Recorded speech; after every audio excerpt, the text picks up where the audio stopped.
Ebiwoobe n'okwazirana bibuutikidde ekyalo Masiriba Musingo nga omusajja wa Kabaka Professor James Ssenkaali Mulwana aziikibwa. Mulwana yafudde lunaku lwa ggulo oluvannyuma lw'okufuna okulumizibwa mu lubuto. Mu beetabe ku mukolo ogw'okuziika mwebadde n'omukulembeze w'eggwanga General Yoweri Kaguta Museveni asiimye emirimu emirungi egikoleddwa omugenzi ate ng'abadde ayagala nnyo eggwanga lye.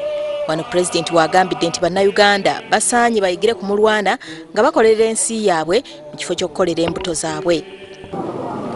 Bakyali mu mbeera ey'edda okukola olubuto ne bikomaawo ne batamanya engeri gye basobola okukola olubuto ate ne bakola na ssente. Tukyali mu lutalo olwo olw'okuyigiriza abantu mu byalo okukola olubuto n'okukolera ssente. Kamalawo Byonna wa Buganda Engineer JB Walusimbi ategeezezza nga Professor James Mulwana bw'abadde omumuli era nga kyakulabirako eri abantu bonna mu ggwanga.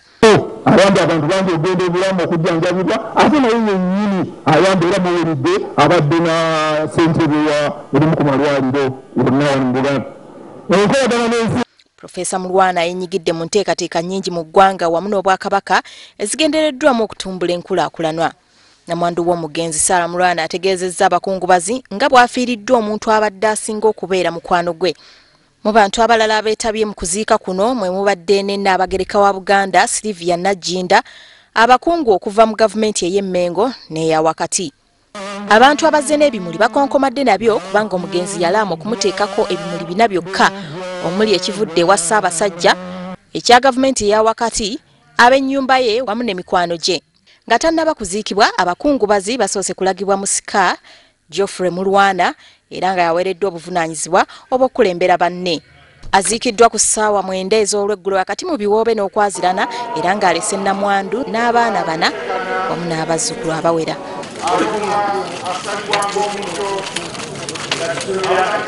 Omwoyo gw'omugenzi Mukama agulamuze ekisa. Stella Nabakooza, WBS TV, Masiriba.